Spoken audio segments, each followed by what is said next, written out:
this story is after I had decided to transition, and I was just at that place where I was comfortable in my head being a woman, but I was not yet comfortable being out in society as a woman. It's one thing to feel, yes, I'm a woman as far as my gender identity is, but I wasn't at a place where I could travel comfortably in society and feel relaxed. And I was continually worried about what would happen if somebody read me. So this story is called A Conversation on a Bus. Again, it's a true story. "Excuse me, ma'am, would you like a seat?" The overly full bus, with its standing passengers squeezed tightly together in the aisle, continued its headlong evening rush hour dash along Granville Street towards the suburbs.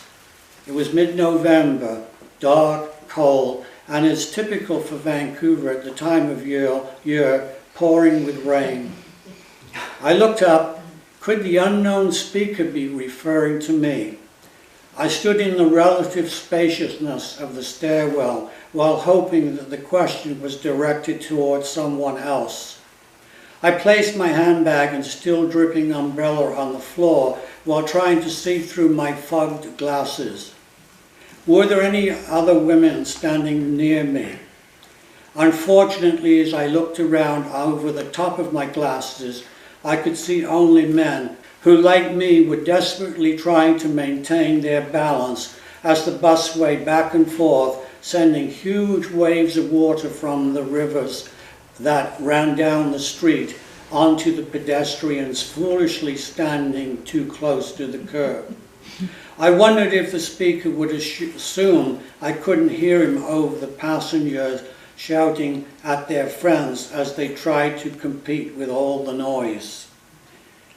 "Excuse me, ma'am, would you like a seat?" the voice repeated.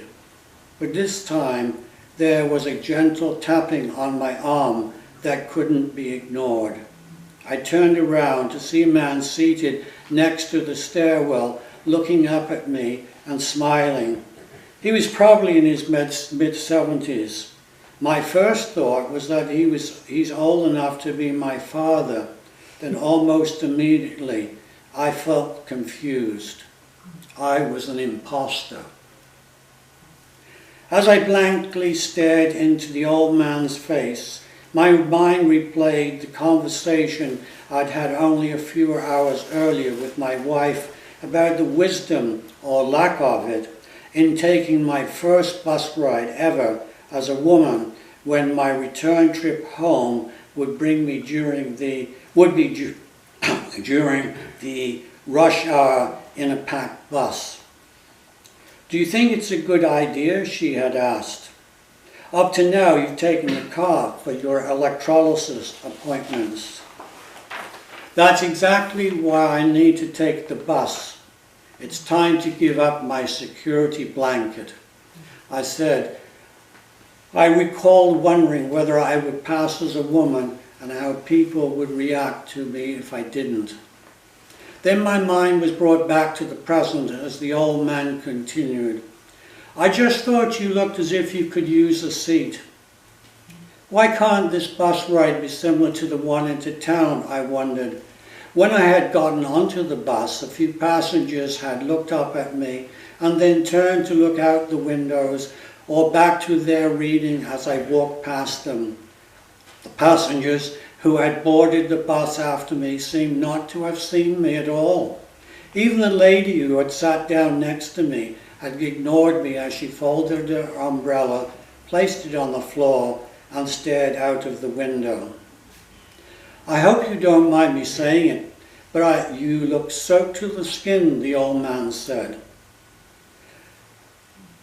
"Will he think I'm a man as soon as I speak?" I wondered. "If he does, how will he react? What about the other passengers? Will they know?"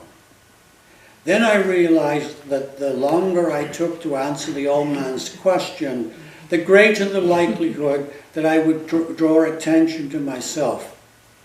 "That's very kind of you," I said, in as high-pitched a voice as I could.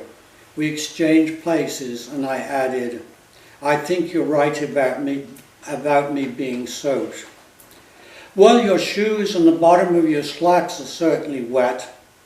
Thank you for offering me your seat. Not many people do that these days, especially children," I said as I looked at some boisterous high school students seated across the aisle from me. "When I was a boy, my parents taught me to give up my seat to adults, and that when I became a man, I should give up my seat to women,"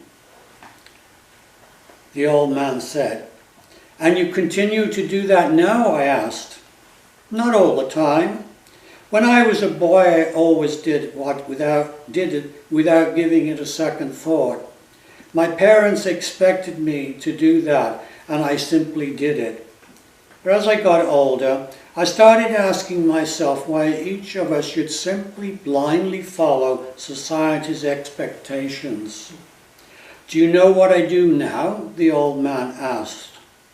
I shook my head, and he continued, "I think about how sensible the expectations are.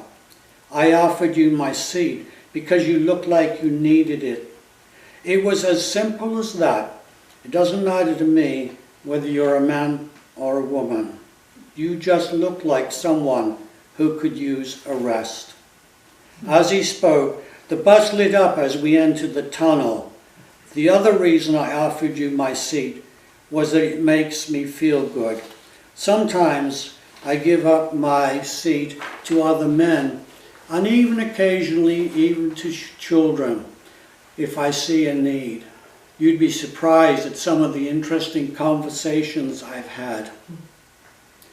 The bus, as suddenly as it had become bright, plunged back into darkness again.